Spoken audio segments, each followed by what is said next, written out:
कैसे हो? चलिए स्टार्ट करते हैं चीजों को। हमने सिमिलरिटी पढ़ ली है ना, तो अब हम पढ़ने वाले हैं सिमिलर ट्रायंगल की प्रॉपर्टी।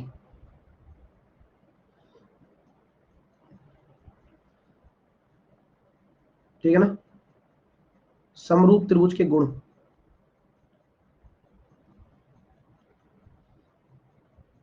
चलिए अगर मान के चलिए मैं दो त्रिभुज ले रहा हूं आपके सामने,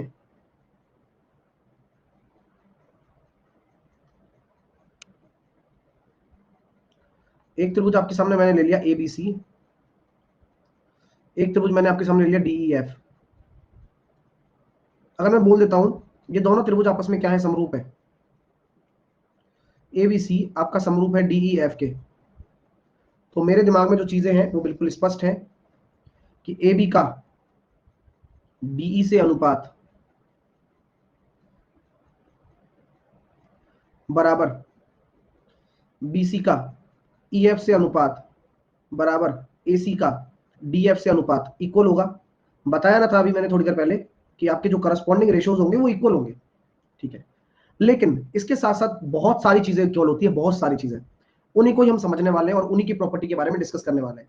लेट सपोज अगर मैं पेरीमीटर की बात करना चाहूं, perimeter of ABC upon perimeter of DEF, वह किसके बराबर होगा, डिस्कस करेंगे। हम बात करना चाहते हैं area of ABC upon area of DEF किसके बराबर होगा। तो कहने का मतलब समझना पहले, सर अगर आप कोई भी करस्पॉन्डिंग साइड ले रहे हो और उस करस्पॉन्डिंग साइड आपकी ये है, तो आप हमेशा याद रखना कि अगर आपने मान लीजिए इसको के बराबर माना है ना, या कुछ भी माना है, तो आप हमेशा ये याद रखें जो इनकी करस्पॉन्डिंग साइड का रेशो होगा पेरीमीटर का, वह के यूनिट के बराबर ही होने वाला है। और अगर मैं एरिया का रेशो पूछता हूं आपसे, तो वह के स्क्वायर के बराबर होगा। यानी कि कहने का मतलब यह है कि जो आपके ट्राइंगल होंगे उनका एरिया का रेशो तो करस्पॉन्डिंग साइड के स्क्वायर के बराबर होगा, और उनके पेरीमीटर का रेशो आपके करस्पॉन्डिंग साइड के रेशो के बराबर होगा।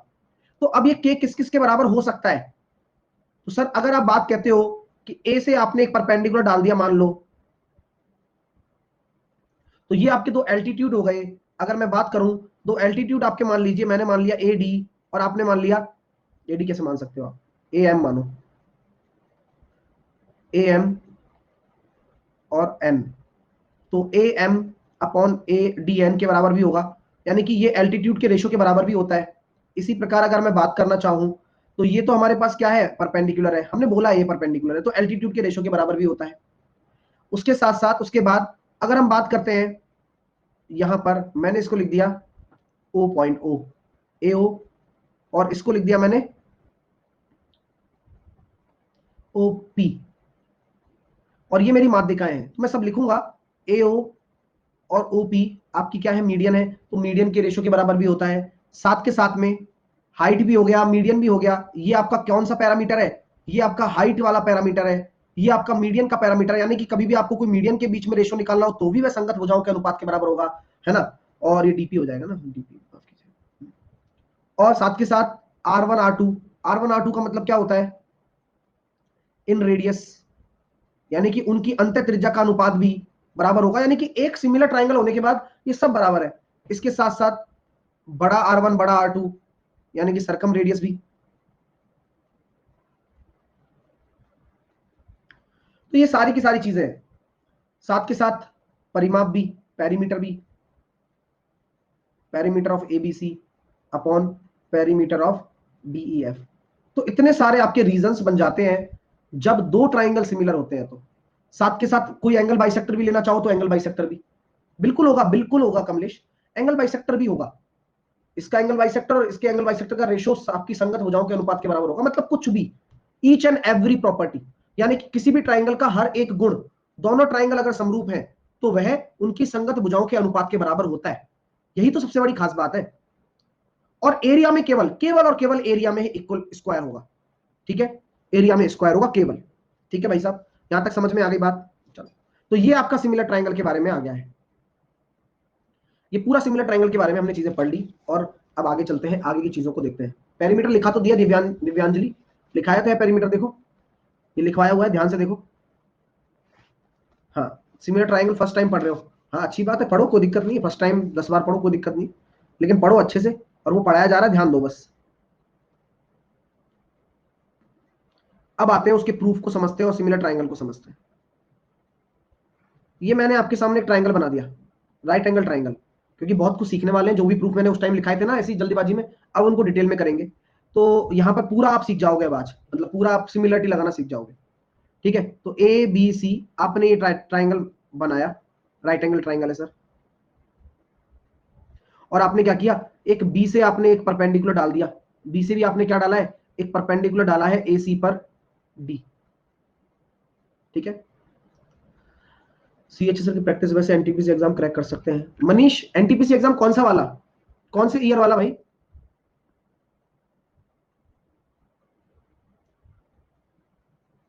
दो 2019 वाला आपका सीबीटी 1 हो गया? नहीं हुआ अभी?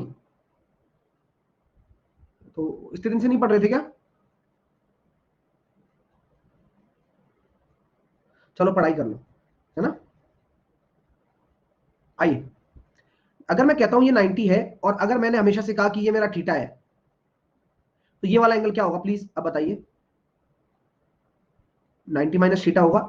अब कैसे होगा ये आप प्लीज अपनी कॉपी में कैलकुलेट कर लें, आप अपनी कॉपी में कैलकुलेट करें, ऐसे नहीं होगा आप ही समझ रहे हो मैंने लिख दिया तो आपने भी मान लिया, नहीं, गलत बात हो जाएगी फिर।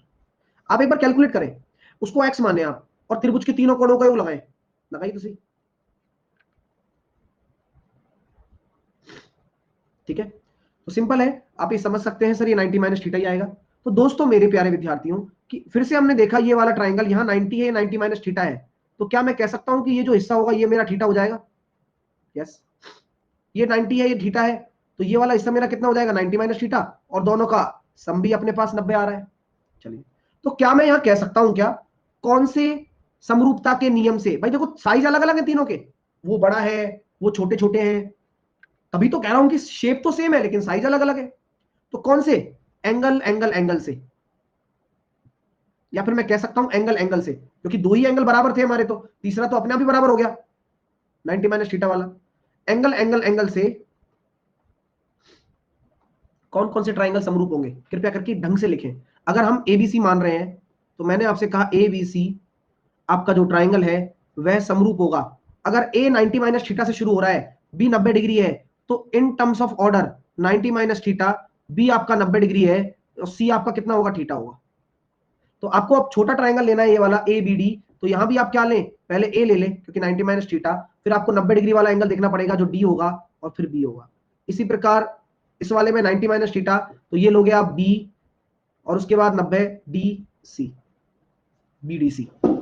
तो क्या हम कह सकते हैं कि ये बहुत तरीके से हो रहा है सारा काम, इसलिए हर एक चीज का महत्व है, और आज वो आपको कारण पता लग रहा है ना, कि क्यों हम ये ऐसे करते हैं सर, क्योंकि हमें प्रॉपर समरूपता निकालनी है, एंगल को उसके करस्पॉन्डिंग एंगल के बराबर करना है, वरना रायता फैल जाएगा, ठीक है। तो सर इससे पता है हमारे लिए बहुत सहूलियत भी तो हो जाती है, अगर हम एक बार ट्राइंगल अच्छे से लिख दें तो सहूलियत क्या हो जाती है सर, रेशो लिखना तो आसान हो जाता है हमारे लिए, जी हाँ, तो रेशो लिखना हमारे लिए काफी आसान हो जाता है।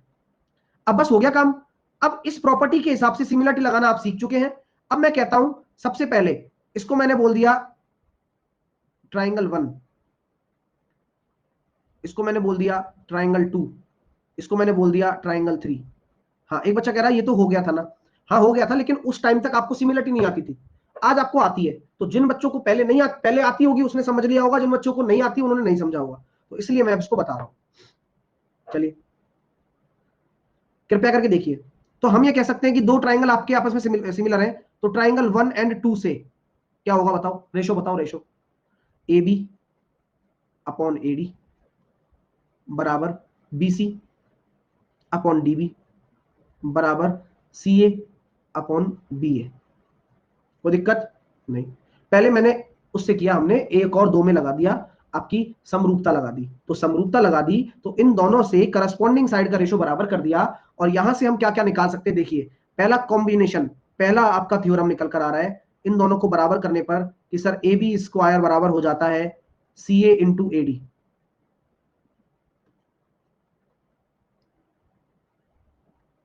ठीक है, क्लियर है?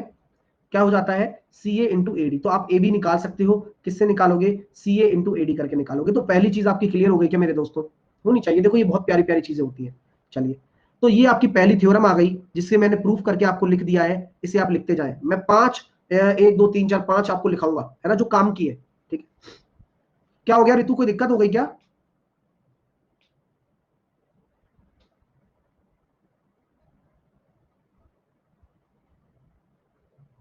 चलिए आइए नेक्स्ट, सेकंड वन। मैं चाहता हूं 2 और 3 में सिमिलरिटी लगा देते हैं। वैसे ही लगाइए आप, प्लीज एक बार लगाइए 2 और 3 में। तो क्या होगा सर, एडी का बीडी से रेशो निकालोगे आप, बराबर उसके साथ साथ डीबी का डीसी से रेशो निकालोगे, बराबर ए बी का बीसी से रेशो। तो यहां हम देख पा रहे हैं, आपको भी दिखाना चाहेंगे कि इन दोनों को अगर आप बराबर करोगे तो यहां से जो निकल कर आया वो निकल कर आया बी डी स्क्वायर बराबर A D into D C. ये बहुत महत्वपूर्ण महत्वपूर्ण चीजें निकल निकल कर आ रही हैं। तो यहां पर आपके सामने क्या निकल कर आ गया, ये दूसरा निकल कर आ गया, ये दूसरी थ्योरम निकल कर आ गई जो काम की है। सर इन्हें हमें दिमाग में रखना है क्या? जी बिल्कुल, उंगलियों पर रखना है। अगर देखो निकालना आसान है, क्योंकि जब एक बार आप समझ लेते हो ना, तो पेपर में भी आप 2 मिनट में निकाल सकते हो। क्या है इसमें, 3 ट्राइंगल बन रहे, पता है समरूप कैसे बनेंगे, तो निकाल सकते हो। इसलिए प्रूफ पता होना चाहिए, रटने के बाद इंसान भूल जाता है कई बार, लेकिन अभी आपको नीट एंड क्लीन है चीजें। चलिए अब आते हैं थर्ड पर। थर्ड कंसेप्ट कैसे करेंगे? तो थर्ड कंसेप्ट के लिए क्या बचा हुआ है, पहला और तीसरा। अब पहला और तीसरा क्या है भाई, एबीसी और बीडीसी। तो ट्राइंगल एबीसी समरूप है ट्राइंगल बीडीसी के। तो कैसे करेंगे, A B upon B D, B C upon D C, और सी ए अपॉन सी बी। अब यहां से क्या निकल कर आ गया सर, यहां से भी कुछ ना कुछ निकल कर आएगा, बिल्कुल आएगा। क्या निकल कर आया, इन दोनों को बराबर करने पर, तो बी सी स्क्वायर बराबर डी सी इंटू सी ए। तो ये तीसरा निकल कर आ गया भाई। चीजें क्लियर है? बिल्कुल सही है सर, मजा आ रहा है, आएगा कैसे नहीं, बिल्कुल आएगा। हर एक थ्योरम बहुत जरूरी है। चलिए अब फोर्थ, फोर्थ का क्या प्रूफ है, एरिया ऑफ ट्राइंगल। तो इसका ट्राइंगल का एरिया कितना हो जाएगा, 1/2, आधार आपका बीसी है और ऊंचाई आपकी कितनी है, ए बी। वो बराबर कर दीजिए, 1/2, आधार आपका क्या होगा, एसी होगा, और ऊंचाई आपका बीडी होगा। सर ए बी और बी डी का यूज नहीं होगा सर, ए बी नहीं, जरूरत नहीं पड़ रही ना हमें। जो नियम बनते हैं ना हमारे, उसी बिहाफ पर बनते हैं। जो बीसी बीसी बराबर हो गया, इसी प्रकार यहां भी हमने कोई 2 ले लिए, यहां भी हमने इन दोनों को ले लिया। एक बच्चा कह रहा है याद कैसे रखेंगे, याद नहीं रखना, समझा रहा हूं भाई, समझा रहा हूं, ये समझ तो आ रहा है ना। तो बस वही समझना है, फिर वो अपने आप याद हो जाता है। ठीक है, जब चीज समझ में आ जाती है तो याद हो जाती है बस। रूल्स है सारे के सारे, सिमिलरिटी लगानी है, तो यही तो सिखा रहा हूँ, चैप्टर ही यही है। चलिए, तो बराबर करेंगे तो क्या आ जाएगा, यहां से आपके सामने बीडी अगर आपको निकालना हो, तो उसकी दोनों भुजाओं का, लंबवत भुजाओं का गुणनफल अपॉन कर्ण, 4। अब आते हैं 5, फिफ्थ। फिफ्थ क्या है सर, उसको भी बताएं आप। चलिए फिफ्थ समझते हैं। मैं आपसे एक बात कहना चाहता हूं, अगर ये एक राइट एंगल ट्राइंगल है, पाइथागोरस लगाओ।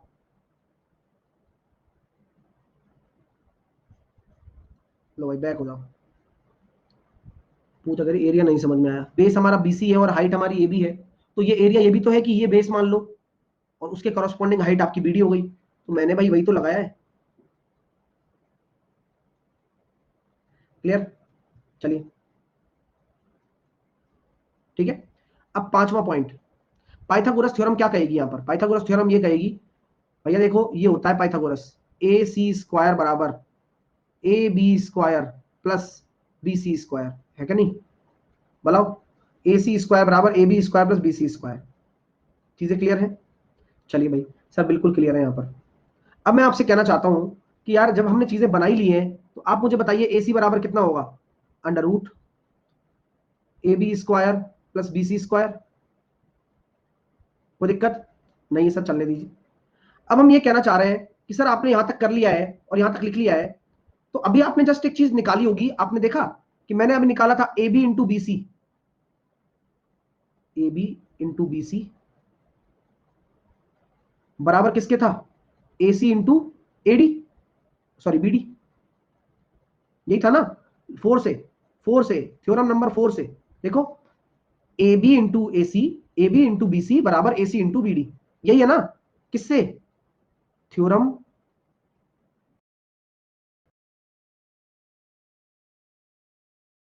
वैल्यू को यहां रख दो,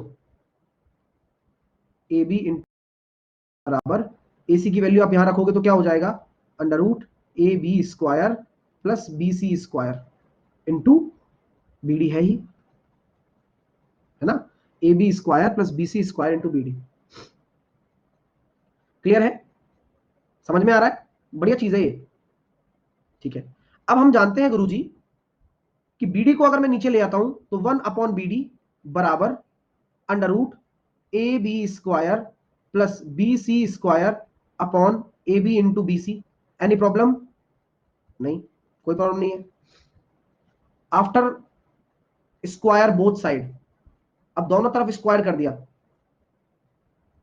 तो कितना आ रहा है सर, 1/BD का स्क्वायर बराबर A B square plus B C square upon A B square B C square. Further solve करने पर, ऊपर की तरफ सॉल्व कर रहा हूं, देखिए सर ये निकल कर आ रहा है क्या, 1/BD स्क्वायर बराबर 1/BC square plus 1/AB square. और ये सबसे सबसे सबसे ज्यादा काम की थ्योरम है, जहां पर आपको डायरेक्टली ऑप्शन में भी पूछी जा सकती है, और कुछ भी नहीं है। ये ए बी और बीसी कहां से आया, ये आपको सबको पता है, ये ए बी और बीसी आपके परपेंडिकुलर्स है, हाइपोटेनस का कोई काम ही नहीं है। तो इस बीडी का इन दोनों से रिलेशन आपको बताया गया है इस तरह से, तो इसलिए मैंने ये पूरा काम करवाया। थ्योरम 4 को प्लीज एक बार और एक्सप्लेन कर दीजिए अर्पिता। थ्योरम 4 तो बहुत आसान है डियर, सबसे इजी थ्योरम है, सबसे इजी। भाई आप मुझे बताइए, कोई ट्राइंगल है, अब इस ट्राइंगल का एरिया आप कैसे कैसे निकाल सकते हो।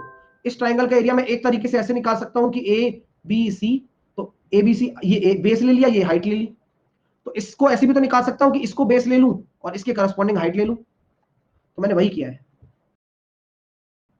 ठीक है। और 5 में मैंने वैल्यू पुट कर दी, बस खत्म बात। और सॉल्व पूरा एक एक चीज किया। क्या समझ में नहीं आया, कॉपी नहीं चलाओगे तब तक नहीं आएगा यार, तुम समझ लो, है ना। लास्ट वाला सर दिक्कत कहां हुई है बताओ मेरे को, तो आप अब आप करोगे नहीं ना सॉल्व तो फिर कैसे आएगा फिर, अब मुझे बताओ ना दिक्कत। मैंने एक एक स्टेप लिखा है, कोई दिक्कत ही नहीं है।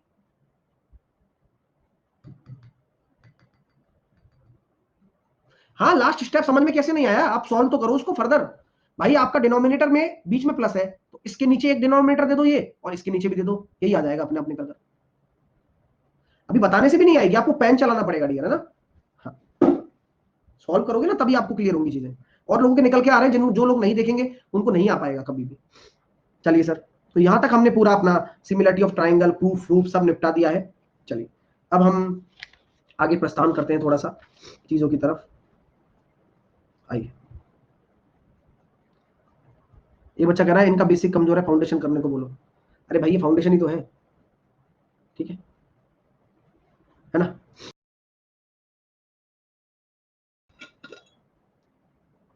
ट्राइंगल की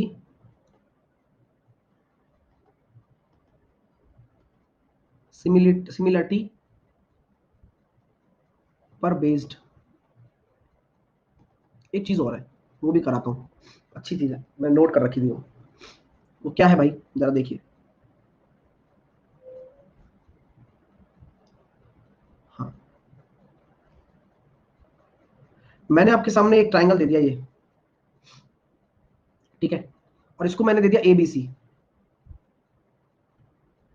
और एबीसी अगर मेरा एक ट्राइंगल है, और मैंने आपसे कहा कि डी और ई अपने पास ए बी और ए सी पर क्या है, 2 पॉइंट है, और डी जो है वो आपका पैरेलल है बीसी के। डी जो है आपका क्या है, पैरेलल है बीसी के, मैंने ऐसा बोला गया है ना। तो मैंने ये लिखा यहां पर कि जो डीई है, डी ट्राइंगल के एरिया को ए रेशो बी में डिस्ट्रीब्यूट करती है, मतलब ए रेशो बी में क्या करती है, डिस्ट्रीब्यूट, बांटती है। मैंने बोल दिया कि वह ट्राइंगल की जो एरिया है उसको ए रेशो बी में बांटती है। तो आप लोग मुझे इनकी रेशोज बता सकते हैं क्या, कि उनकी संगत भुजाओं के अनुपात क्या होंगे। काफी इंटरेस्टिंग कॉन्सेप्ट है, ये बहुत आसान भी है, मतलब सिमिलरिटी भी लग रही है इसलिए। तो मुझे बताओ एडी का डीबी से अनुपात, एबी से अनुपात कितना होगा, और एई का एसी से अनुपात कितना होगा, और डीई का बीसी से अनुपात कितना होगा। अब मेरे प्यारे विद्यार्थी काफी कूल बच्चे हैं, मतलब इनको टेंशन नहीं है लाइफ में। क्यों? क्योंकि सर काहे की टेंशन भाई, हमें क्यों टेंशन दें। तो मैंने आपसे कहा कि भाई सबसे पहली मेरी बात देखो कि ये दोनों अगर आपस में सिमिलर है तो क्या मैं कह सकता हूं ये एंगल इस एंगल के बराबर होगा, यस या नो। ये वाला एंगल इस वाले एंगल के बराबर होगा, यस या नो। तो दो एंगल बराबर हो गए तो तीसरा तो वैसे भी कॉमन हो गया, यस या नो। तो क्या मैं कह सकता हूं कौन कौन से ट्राइंगल सिमिलर हो गए। तो आप सर ए ले रहे हो, डी ले रहे हो, ई ले रहे हो, तो दूसरा ट्राइंगल आपको क्या लेना पड़ेगा, जल्दी बताओ। सर ट्राइंगल ए लेना पड़ेगा, बी लेना पड़ेगा, सी लेना पड़ेगा, क्योंकि ए के कॉमन ए, डी के कॉमन बी, और ई के कॉमन सी। Got it. चलिए अब मैं आपसे कहता हूं कि अगर आपको एरिया का रेशो दे दिया तो कोई भी कॉरस्पॉन्डिंग साइड उठा लो। मैंने उठा ली क्या, यहां से एडी तो यहां से ए बी। कोई दिक्कत है क्या आपको? नहीं। तो अगर मैं कहूं कि जो मेरा एरिया का रेशो होगा तो ये मेरी करस्पॉन्डिंग साइड के रेशो का स्क्वायर होगा, तो क्या मेरा कहना अनुचित है क्या? सर आपका कहना हमेशा उचित है। तो under root sorry A B, AD upon A B बराबर कितना आ गया, रूट ए और रूट बी। कोई दिक्कत है क्या? एडी अपॉन ए बी मैंने अगर लिख दिया रूट ए और रूट बी, तो कोई आपको दिक्कत है क्या? नहीं है। क्या दिक्कत है सर, एडीई में ए बी कैसे, एडीई में ए बी कैसे, स्क्वायर क्यों किया पवन कुमार? पवन बुद्धि चलाओ यार, है ना, पता नहीं। एडीई में ए बी कैसे, इस डाउट को कौन बताएगा भाई इसको?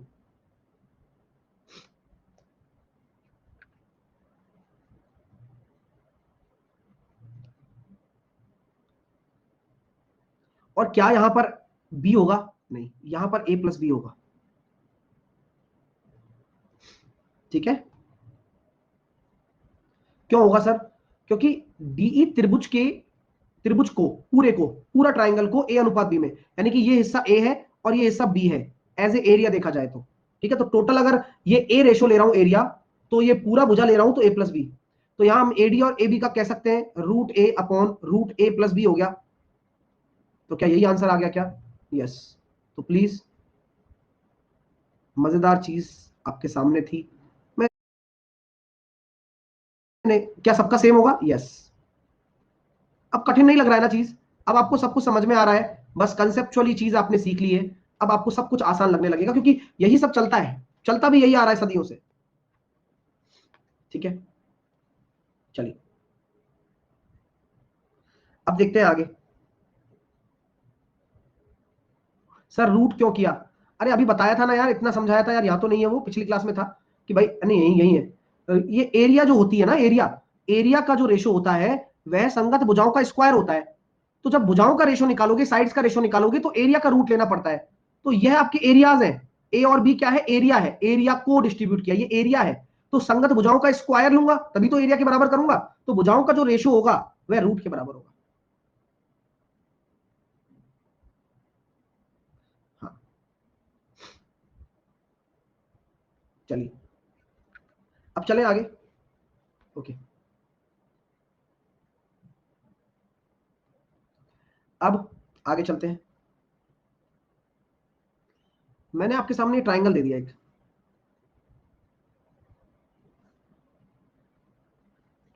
और इसको मैंने बोल दिया ये ए है। सर ए प्लस बी क्यों आया, बी तो नीचे वाले ट्राइंगल की वैल्यू है ना। रोहित कुमार, भाई तुम्हारे अंदर नहीं है तो तुम लगाते क्यों? ये नीचे ट्राइंगल बन रहा होगा, है भाई चंदू आदमी, ये नीचे ट्राइंगल है क्या? ट्राइंगल तो पूरा ए प्लस बी है, ये तो क्वाड्रिलेटरल है भाई, ये तो क्वाड्रिलेटरल है भाई। ये ट्राइंगल कहाँ है? ये ऊपर वाला ट्राइंगल है और ये बड़ा वाला ट्राइंगल है। तो हम ट्राइंगल में लगा रहे हैं सिमिलरिटी, हमें क्या मतलब क्वाड्रिलेटरल से, हमें पता ही नहीं। हम सिमिलरिटी कभी क्वाड्रिलेटरल और ट्राइंगल में लगा सकते हैं क्या? नहीं। हमेशा सिमिलरिटी उसी केस में लगेगी जहां शेप बराबर होंगी, साइज अलग अलग है, क्या दिक्कत है? चुपचाप निकल रहे थे हम, लेकिन रोक दिया भाई ने। पूरे नीचे वाला ट्राइंगल है, नीचे वाला ट्राइंगल कहाँ है भाई? ए बी सी।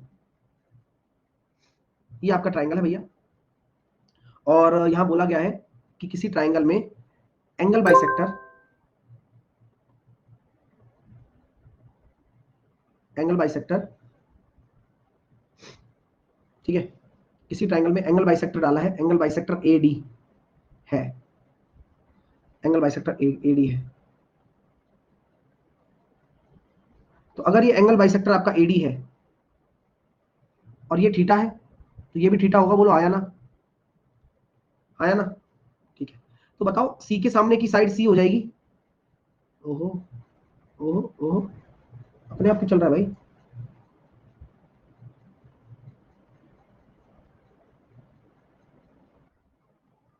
ऐसे होते थे जैसे क्लास में, कुछ लोगों को तो मजा आता था भाई सुनने में कि भाई हाँ चली, हाँ, और सब ऐसे गौर से सुन रहे हैं भाई अब क्या होगा क्या होगा क्या होगा।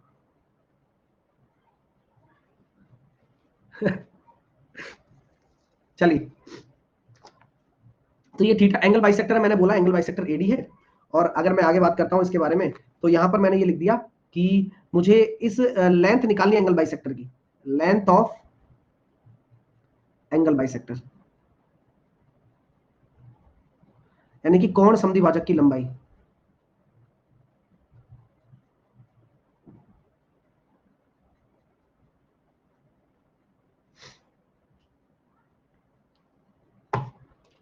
सॉरी यार जयंत, मैं देख नहीं पाया क्या बोल गए तुम।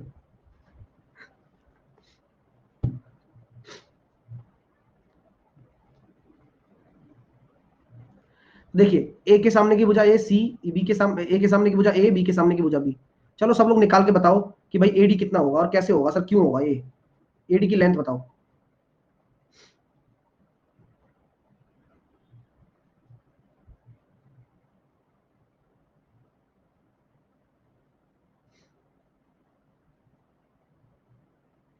बेटा तुम में से बहुत लोग ऐसे होंगे जो बाजार से 5 रुपए की शकला का बूम बूम खरीद कर ये सोचते होंगे कि क्या पता मैं कोई गाड़ी बनाऊं, गाड़ी बाहर निकल जाए, कि मेरी वाली में ताकत हो।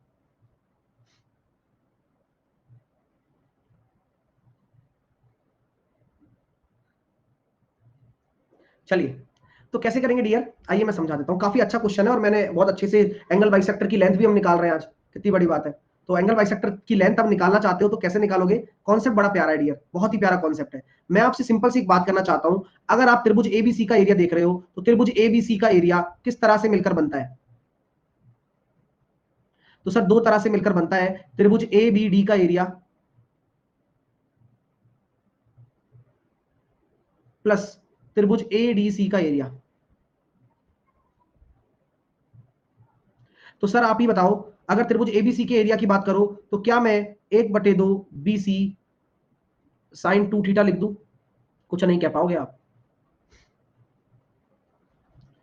मैं अगर एबीडी के एरिया की बात करूं तो मैं 1/2 CAD साइन थीटा लिख दूं? अभी भी कुछ नहीं कह पाएंगे आप। इसी प्रकार अगर मैं बात करूं 1/2, फिर से मैं लिख सकता हूं ADB साइन थीटा लिख दूं? अभी भी कुछ नहीं कह पाएंगे। क्यों? पता है कि जब दो आपके सामने भुजाएं होती हैं तो किसी भी ट्राइंगल का एरिया उन दोनों भुजाओं के गुणनफल और उनके बीच के कोण के बराबर होता है। तो मैंने बड़े वाले में 2 थीटा देखा, छोटे छोटे दो बन गए, उसमें बीच का कोण थीटा है और एडी हमारे दोनों में कॉमन है। तो क्या मैं यहां से कह सकता हूं सर 1/2 को तो चोर ले गए सारे, अब एडी हमने, सर जी आप, हाँ चलिए, तो यहां पर पढ़ाई करिए। अब आगे हम बात करना चाहते हैं भाई, मैं एडी को कॉमन ले लेता हूं, ठीक है। तो एडी को कॉमन लेने पर तो ये आ गया गुरुजी BC साइन 2 थीटा बराबर, एडी को कॉमन ले लिया, उसके बाद क्या बचा, C+B साइन थीटा। मेरे प्यारे दोस्तों, साइन 2 थीटा की वैल्यू क्या होती है, 2 sin थीटा कॉस थीटा बराबर AD B+C साइन थीटा, ठीक है। तो साइन थीटा से आपने साइन थीटा काट दिया और एडी की वैल्यू निकल कर आ गई क्या, 2BC cos theta upon B+C। मजा आ गया डियर, चीजें क्लियर हो गई। यानी कि कभी भी आपसे कोई एंगल बाइसेक्टर भी पूछ ले तो ये आपके सामने ये रहा। कितनी प्यारी चीज आप सीख रहे हो, ट्राइंगल का सब कुछ आप निकाल सकते हो। अभी तक तो आप माध्यिकाएं निकाल सकते थे, अपोलिनियस थ्योरम से आप जो भी ट्राइंगल की कुछ भी चीजें हैं वो निकाल सकते थे, परपेंडिकुलर एरिया से निकाल सकते थे, आप एंगल बाइसेक्टर भी आप निकाल सकते हो। तो आपको जितनी भी चीज ट्राइंगल के अंदर है वह सारी पता लग रही है ना, और कुछ अलग नहीं किया मैंने भाई, है ना। जो भी विद्यार्थी ढंग से और मन से पढ़ रहा है उसको पूरा प्रूफ करके बताया, इसमें कुछ ऐसा नहीं है डायरेक्ट लिख दिया हो, कोई टफ भी नहीं था और चीजें भी बड़ी प्यारी थी। ये बात आपके दिमाग में होनी चाहिए डियर। क्लियर है? चलो आगे चलते हैं, ठीक है ना। और क्या देख सकते हैं इसमें अपन, और क्या एंगल बाइसेक्टर मैंने आपको करा ही दिया। क्वेश्चन से और भी क्लियर, हाँ क्वेश्चन कल से करेंगे, अभी तो मैं अभी बस इसको निपटा ही रहा हूँ पूरा, कुछ रह ना जाए। हाँ, जिनके समझ नहीं आया वो प्रूफ करें, मैंने हाथ से लिखाया है पूरा का पूरा, आपने कॉपी में लिखा होगा, वीडियो आपके पास रहेगा, तो आप आराम से इनको करते रहे, कोई दिक्कत वाली बात नहीं है। जिनके नहीं समझ में आया क्योंकि ध्यान नहीं होता ना इनका। आइए अब क्या रह गया, देखो भाई ये आपके सामने एक सर्किल है, ठीक है, और एबीसी में है ना, तो मैंने क्या किया, एक ट्राइंगल बनाया एबीसी, थोड़ा टिपिकल सा डायग्राम है लेकिन अच्छा है, मतलब जो डायरेक्ट आपको दिमाग में रखना है। अरे मास पॉइंट की टेंशन मत करो, मास पॉइंट तो मैं करवाऊंगा, चिंता क्यों कर रहे हो तुम, चुप रहो। लेकिन हम ऐसे कॉन्फिडेंस देते हैं भाई सर्किल ट्राइंगल खत्म हो गया बस मास पॉइंट बचा है, ऐसे कॉन्फिडेंस आता है, ठीक है। एबीसी,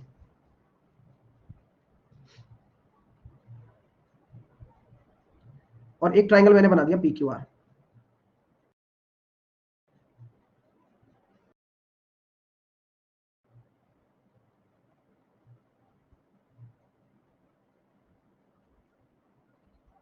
ठीक है, दिख रहा है, एक ट्राइंगल मैंने बना दिया आपको पीक्यूआर। अब कभी कभार आपसे क्या पूछ लिया जाता है, ट्राइंगल एबीसी में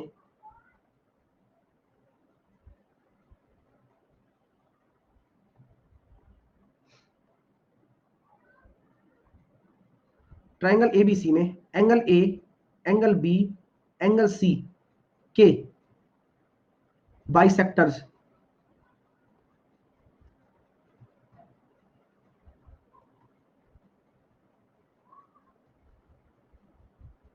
परिवृत्त, परिवृत्त यानी कि सरकम सर्किल,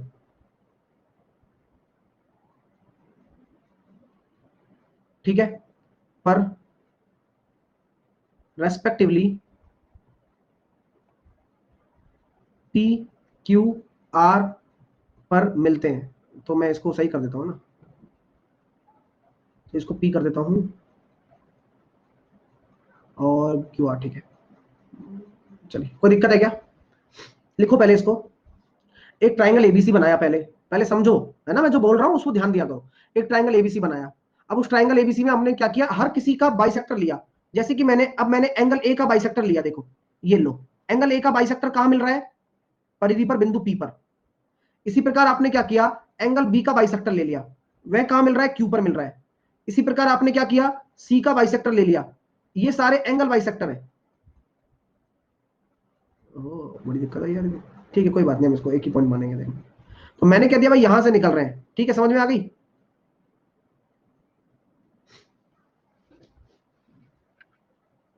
ठीक है, तो यहां पर ये निकल रहे हैं। तो अब आपसे क्वेश्चन क्या पूछा जाता है, यहां पर सिंपल क्वेश्चन बताऊंगा क्योंकि काफी लेंथी प्रोसेस है, लेकिन फिर भी हम कोशिश करेंगे समझने की, तो प्लीज ध्यान दीजिएगा। तो मैं यहां कहता हूं कि अब मुझे निकालना हो एंगल आर पी क्यू, भाई ये क्वेश्चन डायरेक्टली आएंगे, ध्यान रखना। आर पी क्यू क्या होगा बताओ, तो सर आर पी क्यू होगा 90 degree minus angle A by two, या फिर हम इसको कह सकते हैं angle B by two plus angle C by two. कारण बताऊंगा, रुक जाओ अभी, है ना। इसी तरह से आर क्यू पी, ये क्या होगा, 90 degree minus angle B by two. अभी मैं आगे जाऊंगा ना, बैक बैक करते रह जाओगे, वाई कैसे क्यों, मैं कह रहा हूं अभी समझाऊंगा, लेकिन फिर भी चैन है ही नहीं तुम्हारे, पता नहीं क्या आदत खराब ही हो रखी है बिल्कुल यार। A by two plus C by two, Q R P 90 degree minus angle C by two बराबर, तो ये होगा angle A by two plus angle B by two. Sir ये कैसे कर रहे हो आप, पहले तो हमें बताओ कि हमें बार बार प्रूफ ना करना पड़े। तो देखो आर पी क्यू कहां बन रहा है, बोले गुरुजी आर पी क्यू ये बन रहा है, आर पी क्यू अगर ये वाला आपको निकालना है आर पी क्यू पूरा, तो ये क्या होगा 90 डिग्री, क्योंकि ये बाइसेक्टर है तो ए बाई टू तो होना ही होना है, होना है ना ए बाई टू, तो बाइसेक्टर है तो आर पी क्यू क्या होगा 90 degree minus A by two, ठीक है। और ये किसके बराबर हो जाएगा, B plus C by two के बराबर हो जाएगा। सर कैसे, तो हर किसी के सामने वाला ले रहे हैं हम, तो हमें हमेशा याद रखना है हर किसी के सामने वाला, मान लो आर क्यू पी निकालना है तो आर क्यू पी, तो इसके सामने बी है, तो 90 degree minus B by two. हमें निकालना है क्यू आर पी, तो क्यू आर पी इसके सामने सी है तो 90 degree minus C by two. Sir proof बताओ, ध्यान से देख लेना, प्रूफ बता रहा हूं, चुपचाप समझ लेना एक बार में। मैं आपसे कहना चाहता हूं एंगल आर क्यू बी, बताइए किसके बराबर है? R Q B, R Q B, R Q B किसके बराबर होगा? और मैं लिखना चाहता हूं R C B, royal challenger Bangalore, बताइए किसके बराबर होगा? अभी मजा आएगा आपको देखना। सर आर सी बी, तो भाई दिमाग लग गया, भाई दिमाग लग गया। ये आर सी बी मेरे को पता है सी बाई टू है कि नहीं? है कि नहीं बोलो? हाँ सर। तो फिर आप क्यों बुलवा रहे हो सर हमसे?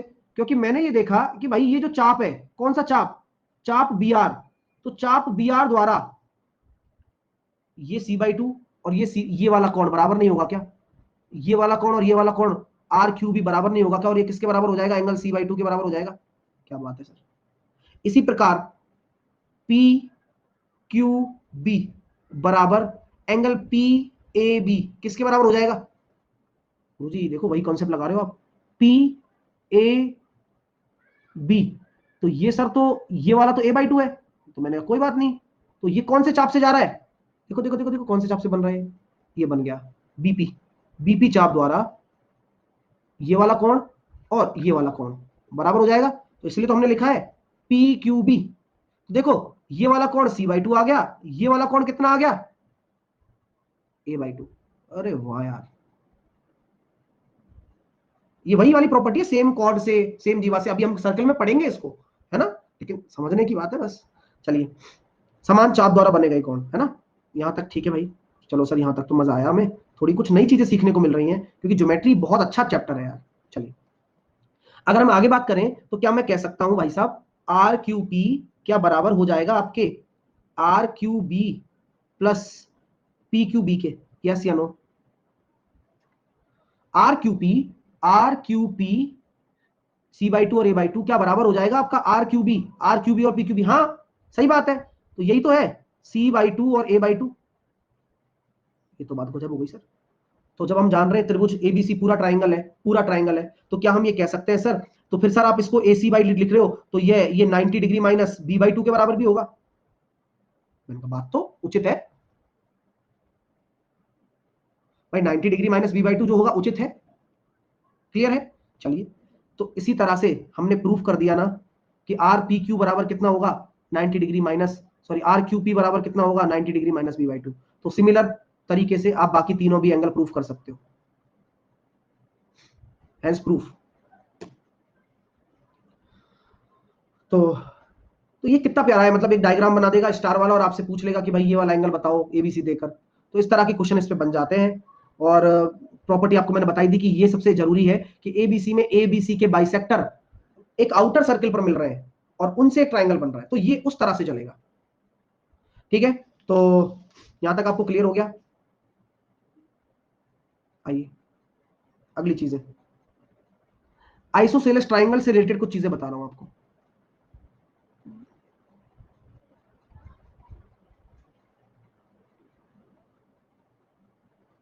त्रिभुज, देखो समद्विबाहु त्रिभुज से रिलेटेड कुछ प्रॉपर्टी होती है कि समद्विबाहु त्रिभुज वो त्रिभुज होता है जिसकी दोनों भुजाएं बराबर होती हैं, राइट? तो मैंने अगर ये ए बी सी मान लिया, तो क्या हम कह सकते हैं कि ए बी बराबर, अगर मान लीजिए आपका बी सी है, तो उसके सामने का कोण बराबर होगा ये कौन सा? एंगल ए किसके बराबर होगा? एंगल सी के। क्लियर है? क्लियर है भाई? एक मिनट, पवन कुमार, पवन कुमार तुम वेरी फर्स्ट डे से पंचायती कर रहे हो, वेरी फर्स्ट डे से। मैं कुछ नहीं कह रहा, चलो कोई बात नहीं है, क्या फर्क पड़ता है भाई? तो तुम्हें नहीं आ रहा है तो तुम क्यों आ रहे हो पढ़ने? मेरे को तो ये बताओ, चलो कारण बताओ क्यों आ रहे हो तुम यहाँ पर, बताओ चलो, रीजन तो बताओ कि भाई मैं इसलिए आ रहा हूँ सर यहाँ पर, कि भाई मेरे को किसी ने भेजा है, या फिर मैं इसलिए आ रहा हूँ। क्यों आ रहे हो ये तो बता दो मेरे को। मतलब दुनिया से कह रहा है कि साहिल सर ज्योमेट्री अच्छी नहीं पढ़ा रहे हैं, वाह भाई वाह। अरे तुम बताओ ना तुम क्यों आ रहे हो यहाँ पर? मेरे को तो बात ही समझ में नहीं आती कि भाई इतना मतलब बुद्धि दूसरी जगह बुद्धि लगेगी तो नहीं सीख पाओगे यार, और भी तो बच्चे हैं ना यहाँ पर। आप फिर भी पहले दिन से आ रहा है, फर्स्ट डे से। चलिए आइए, पहली चीज। दूसरी चीज, सर क्यों पागल है भाई? चलिए,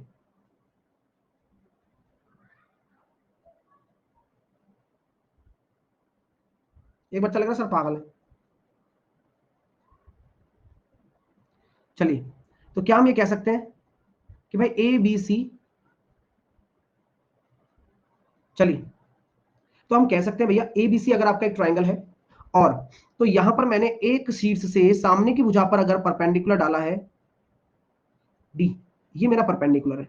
तो ध्यान रखना, अगर ये आइसोसेलेस ट्राइंगल है तो आपका एडी जो होगा वह बीसी के परपेंडिकुलर होगा, साथ के साथ बीसी पर डी आपका क्या होगा, मिड पॉइंट होगा।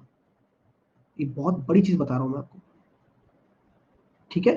तो कभी भी ऐसा बोले ना कि इक्विलेट आइसोसेलेस ट्राइंगल है और आपने एक परपेंडिकुलर डाल दिया, तो निश्चित तौर पर याद रखना कि यहां पर आप ये ध्यान रखना कि ये मिड पॉइंट हो जाता है और ये बराबर हो जाते हैं। चीजें क्लियर है आपके सामने? यानी कि हम ये कह देंगे कि बी डी बराबर आपका डीसी हो जाएगा, तो एज ए मीडियन काम करता है आइसोसेलेस ट्राइंगल में, क्योंकि दो भुजाएं तो बराबर होनी है। चलिए, क्लियर है भाई साहब? और यहां हम कह सकते हैं क्या, सर ऐसा है तो फिर तो ये एंगल बाइसेक्टर भी हो गया, तो बी ए सी आपका क्या हो जाएगा, बी ए सी का एडी एंगल बाइसेक्टर भी तो है।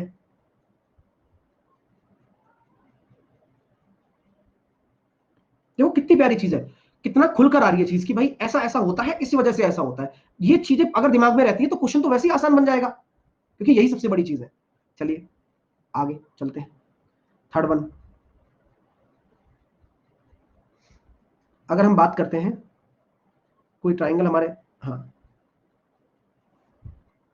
कोई ट्राइंगल आपने सामने बना दिया एबीसी,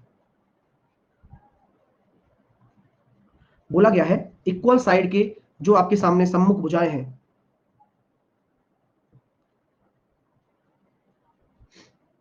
हिंदी में लिख लीजिए प्रॉपर्टी क्या है, बराबर साइड्स के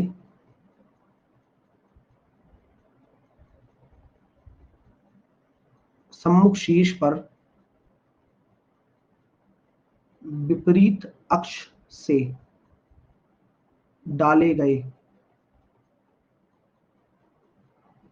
लंब हमेशा इक्वल होंगे। अभी रुकिए, इंग्लिश वाले सभी रुक जाइए। मैंने हिंदी इसलिए लिखी है कि मैं पहले प्रॉपर्टी को जस्टिफाई कर सकूं, है ना? तो पहले प्रॉपर्टी को जस्टिफाई करते हैं कि ये है क्या और ये कहना क्या चाह रहे हो सर आप, क्योंकि ये जो लिखा है वो डायग्राम में लिखा जाएगा, डायग्राम में बनाया जाएगा। चलिए,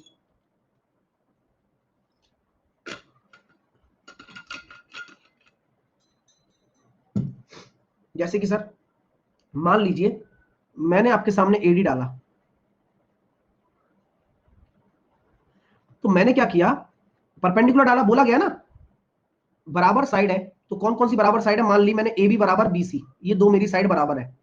तो मैंने जो दो साइड बराबर मानी है उनके सम्मुख शीर्ष पर विपरीत अक्ष से डाले गए लंब, यानी कि अगर मैं बोल देता हूं कि ये मेरा एडी है और ये मेरा सी है, इस पर डालूंगा ना, विपरीत वाली वर्टेक्स से डाले गए जो लंब है ये भी मैंने परपेंडिकुलर माना और ये सी है। तो उसका कहने का मतलब ये है कि अगर भाई तुम्हारे आइसोसेलेस ट्राइंगल आप ले रहे हो तो उनकी जो भुजाएं बराबर होती है ना, तो जो ये लंब डाला है ये भी बराबर होगा, यानी कि एडी बराबर आपका सी होगा। यानी कि आपके जो परपेंडिकुलर्स होते हैं उन पर परपेंडिकुलर इज ऑल्सो इक्वल। समझ में आ रही है बात? इतनी सी बात है। अब समझ में आ गया ना, तो आप इतना नहीं करना है, मतलब समझ लो बस, मैं ये कहना चाह रहा हूं। अब उस प्रॉपर्टी को लिखोगे थोड़ी, आप लिख भी लोगे तो दिमाग में सेट होनी चाहिए। इसलिए मैंने समबाहु त्रिभुज को, समद्विबाहु त्रिभुज को अलग से लिया है कि भाई हमारी दो भुजाएं बराबर होती है, तो उस पर मैं जो एक सामने वाले से डालूंगा लंब और फिर दूसरे वाले पर डालूंगा बराबर वाली पर ही, तो वो परपेंडिकुलर्स बराबर होते हैं। ठीक है, चलिए आगे। पूरा टाइम निकल जाता है, मैं सोच रहा था जल्दी छोड़ूंगा, शेविंग बनवा के आऊंगा, लेकिन टाइम निकल जाता है। घर वाले डांट रहे थे, मम्मी डांटी थी कल, क्या कर रखा है तूने, उनका अभी रुक जाओ, जाऊंगा, अभी टाइम नहीं मिल रहा मेरे को। चलिए, आइए, इक्वल साइड के ऑपोजिट वर्टेक्स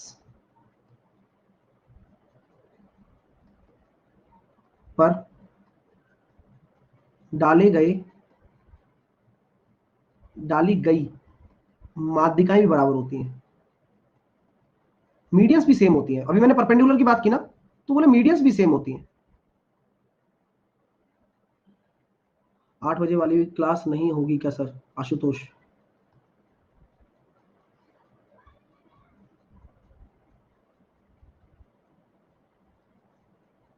सच बताना, तुम लोगों को कैसा मन करता होगा जब कोई ऐसे डाउट पूछता है? तो मैं तुम्हारी मन की इच्छा पूछना चाहता हूं।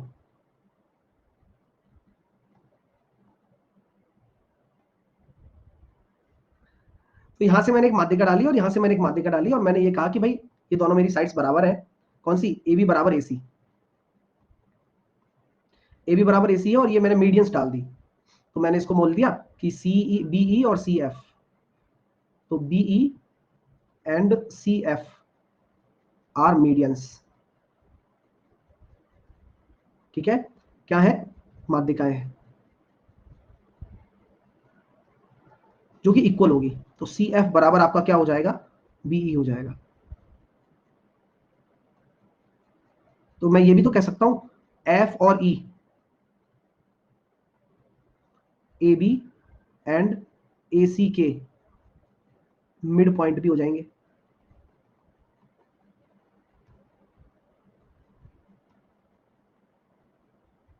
मजा आ गया? तो ये सारी चीजें थी, मजा आ गया भाई साहब आज। चलिए, तो बहुत कुछ हमने सीखा है, बहुत कुछ मास पॉइंट थ्योरम बाकी है, उसके बाद हम ज्यादा कुछ बाकी नहीं बचा है। मास पॉइंट थ्योरम बाकी है जो कि सबसे इजी है, उसको निपटा देंगे कल। आती वो करेंगे, फिर क्वेश्चन करेंगे। ओके, तो take care, bye bye, love you all, मिलते हैं आपसे रात को 8 बजे।